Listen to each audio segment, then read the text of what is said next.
TJ here, and so yesterday I told you I had a surprise for you, and the surprise is today is rest day. Yay! I'm excited about that because I know I'm starting to get sore. And that does not mean binge out and eat and pig out on whatever you want to. It just means that we are taking a rest from doing exercises today. However, if you are or you have been already involved in some exercising and walking and those types of things, then taking a 15 to 20 minute walk today would be a great idea.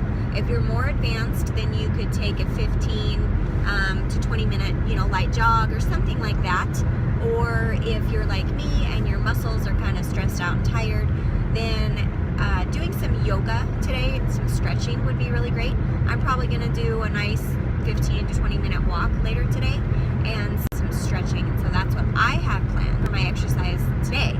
But I still wanted to give you guys some information while I have you here and tuned in. I want to talk to you about very important things to doing the 30-day Butts and Guts challenge, or actually any exercise routine at all. First of all, I hope by now that you have went to my diastasis or diastases, however you want to pronounce it, recti video, and check that out to see if you have it, and I hope you have addressed that first. Okay, second thing, hydration is really, really important. First thing in the morning when you get up, you need to be drinking between 10 and 16 ounces of water. With a slice of lemon is even better. It helps your liver get going and just really kickstarts everything into waking up. So also drinking, that's the old thing they always say, 8 ounces of water a day. And it's true over the day. If that's, what you're drinking all day long, that's good. If you're already thirsty, then you're already dehydrated. 75% of the US population is already dehydrated. Hydration, super important. It helps, clear everything out of your system. It really helps your kidneys. Your kidneys need all the help they can get. So does your liver. They're trying to detoxify everything. They're trying to get rid of all that junk that you are taking in. The environment that you're breathing in, all those free radicals and all of those things. So water is super important. Also makes your skin look younger. We all want that. The best rule of thumb is, obviously you can drink too much water, yes, so don't overdo it. Don't go crazy. If your urine is clear, then you're good. If you're going to the bathroom consistently throughout the day, you're okay. If your urine is, starting to get yellow, drink another glass of water. Easy common sense, people, okay? Okay, so the next thing I want to talk to you guys about is nutrition. And there's always going to be debates about nutrition. What's best? Vegan, vegetarian, a regular diet, which I call the SAD diet. Well, it's not just me. It's the standard American diet. Literally spells out SAD. That's sad. You don't want to be on that diet. So, or lifestyle, whatever you want to call it. However, it all falls under the nutrition category. What I am here to do is be your friend and be your support and get you through, this process. And if you want to transition into just eating less meat, then great. I am here for you. I'm not going to yell at you and tell you what you should be or should not be eating. At the end of the day, that's your decision. And if you can live with it, then so be it. My personal decision I made to start transitioning into a vegan, vegetarian lifestyle is for two reasons. Number one, my health reasons. When I have gluten or meat or dairy, I have issues. When I have gluten, I bloat up, I'm not kidding, within 20 to 30 minutes. And then of course I get all kinds of lovely other side effects, constipation, fatigue. I could take a 2-hour nap after I have gluten. It's bad. Brain fog, smoke, the weird floaty smoke things in your eyes, dry skin, itchy scalp, all of those things when I ingest gluten. So that's the thing with gluten. Almost the same goes for dairy. I have, issues with dairy too, constipation. I don't have the brain fog or anything else. My digestive system just almost revolts against me and shuts down, and it's like, you're an idiot, don't do that. We're gonna give you stomach cramps now, so make a better choice next time. So, not lovely. And also the same thing with meat. Meat gives me a really hard time. But is that what's good for me? No, because it's gotten me to the place that I am in. And this is what I want to change in order to be the person I want to be and live the way I want to live, I have to change my nutrition. That's the fact. Common sense. If it's not working for you, you have to change it. So that's where I am right now. On the ethical side of the meat issue, I don't know if I've mentioned it before, but anyways, I'm Christian. So in the Bible it says, you know, God has given us all the things, all the animals and plants on this earth for us to use. I've never heard of anybody saying in there, it says, God says, you can use it, abuse it, trash it, do whatever you want to do with it. I never read that anywhere, okay? My take on this, oh, there's an ambulance coming. Okay, so my whole take on this is, I really honestly believe that God is appalled right now with the way that we are treating his creations. I don't think he would have put time and energy and effort into creating these amazing things and creatures for us to abuse and mistreat and, you know, do horrific things to. Now that I don't believe. So, I also have a problem with, if I can't kill it, I probably shouldn't be eating it. And I do have, you know, that conviction. I can't kill something. I just can't. I can't do it. So I shouldn't be eating it. Now, if I was out in the woods and I was starving, could I kill something? Maybe. Could I kill it and eat it? Probably. People do amazing things to survive. But that's not where I am. Okay? So that's my ethical side of it. And we live in a nation that is just, we are living to eat. That's what we're doing. That's all we want to do is eat, you know, butter and disgusting things, and because we enjoy it, and that's the social thing, and, you know, there's all that. We're not eating to live, which is what we need to be doing. We're living to eat, and that, you know, to me is wrong. So that's where I stand on it ethically. As for you, you got to make your own choice, okay? I'm not here to tell you one way or the other. I'm just here to help you out and let you know what I'm doing. So if you want to incorporate some of the things that I'm doing with my lifestyle, then hey, by all means, let's talk about it, and I would love to help you with that. But I will not judge you or condemn you for whatever you feel like you're going to eat or you want to eat or anything like that, okay? Not my place. I will be doing some what I eat in a day videos and that kind of thing, so you can see what I'm eating and maybe get some ideas, because transitioning your diet does take planning. It's not an overnight thing. It's not always easy, and it's really nice to have help. Now, the big thing with me is I am having to go this pretty much alone, because even when I look up vegan or vegetarian recipes, they always contain gluten, and I can't have gluten. So my recipes are generally going to be gluten-free, meat-free, and dairy-free, processed sugar-free. Any kind of, you know, white sugar, processed sugar. You've got to get rid of the sugar, people. I'm not kidding. Processed sugar, proven to cause cancer, okay? Not only does it feed cancer, it also feeds candida, but it causes cancer. That's the new word, people.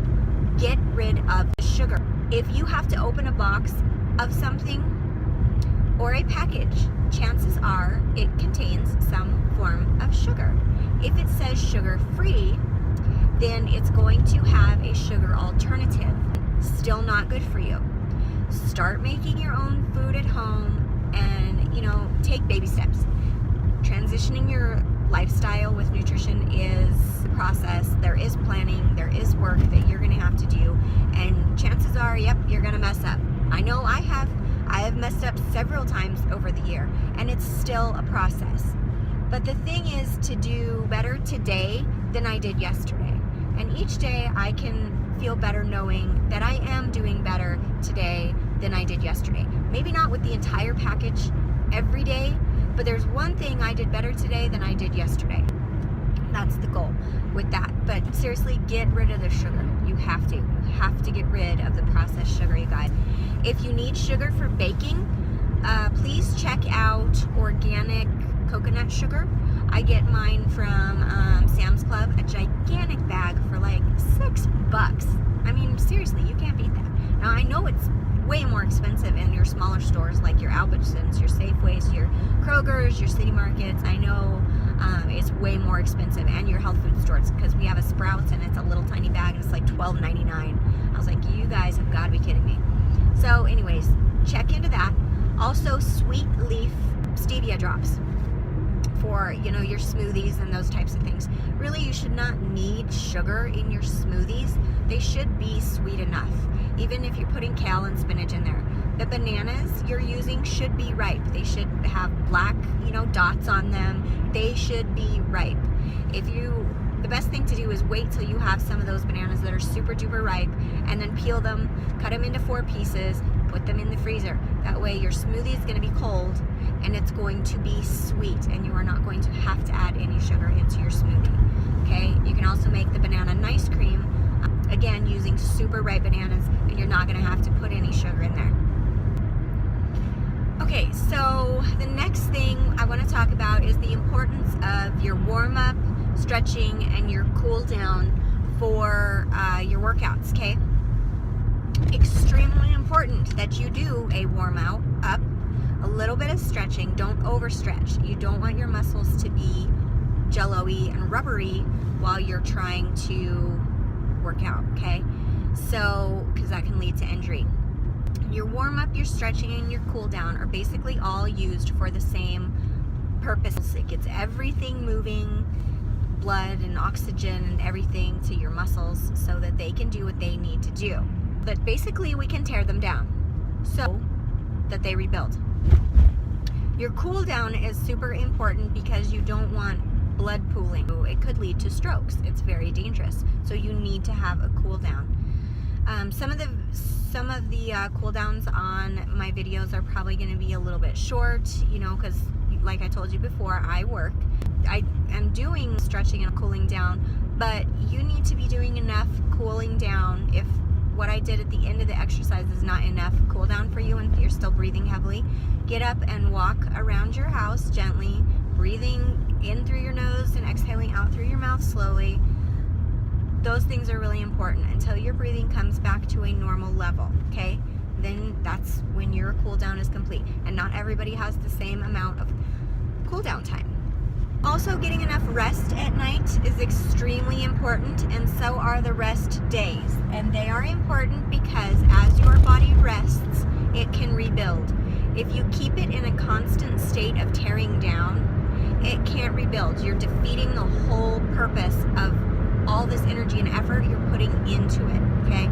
You've got to give your body time to rest and rebuild. Your immunity system is in effect here too. Your immunity system kicks in when you're resting. That's when it works. Not only are you trying to build muscle while you're resting, but your immunity system is working as well. So it's important that you take the rest days and you get enough sleep at night, which is at least 8 hours, people. I know you're saying that's impossible. I work too much, I do too much, I can't do it. But I'm going to tell you, the better you eat and the more you start exercising, the better you're gonna feel. The better you feel, the more you're gonna get done in a day. The more you get done in a day, then you can stop at night and be tired enough to let your brain rest, to let your body rest. It is a circle. I promise it will happen. Give it time. If you're always stressed out about something, look into some yoga. If you're in a constant state of stress too, then this exercise and stuff is going to help you, but it's only going to go so far. Make sure you're getting rest too. That's very important. If you are experiencing pain at any time in any part of your body, stop. If it's due from a specific exercise, don't do that exercise. You can always Google exercise modifications. I am going to try and do a better job of, explaining the modifications before the exercises for anybody who is having pain. But seriously, if you're in pain or it's only one time during a specific exercise that you feel pain, use common sense. Stop doing it, okay? Stop, talk to your doctor, get it figured out, get healed up before you get back in and start exercising or stretching. So did you guys notice we're on a field trip today? I'm actually headed to a meeting this whole time, and I still have a ways to go, but I think we're, kind of done-ish here for the most important things for the day on how to get started doing the Butts and Guts Challenge. And my goal for you guys is to not just go through this 30 days and think, that you're going to go from flat butt, no butt to Kim Kardashian, okay? That's obviously not going to happen. Set realistic goals. The whole purpose is to get you going, get you in shape, get a routine going, and know that you can start having changes in your body even in 30 days or less. It depends on how much time and effort you're putting into this. If you're a little bit more advanced and you want to double up and do that day's exercise twice, or do 3 reps of like 15 or 20, that's fine. But let me leave you with this little bit of information. Once you get to that place where, your specific muscle group, let's say your thighs, start to burn, that's your burnout, okay? You keep pushing past that repeatedly, it's not going to do you any good. You're just wasting your time, energy, and effort, and you're going to have really sore muscles for no reason. One of the best rules of thumb is when you get to that burnout point, sure, do 3 or 4 more and then stop. Move on to a different muscle group or something else.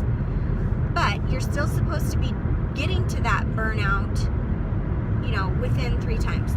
That's why I have different exercises, and then we're starting to increase the repetitions. Eventually, we're going to get to a place where our repetitions, the count, taps out, and that's it. That's all. That's as high as the count's going to go. But we're going to be different exercises. We're working the thighs, and then we're working the abs, and then we're working the butt, and then we go back and do a different thigh exercise, okay? We're getting to that point of burnout each time, but it's different, and so we're doing, the 3 reps, basically, okay? So that is pretty much the plan. If you have questions, concerns, anything, write them below. Click like if you liked this, and I will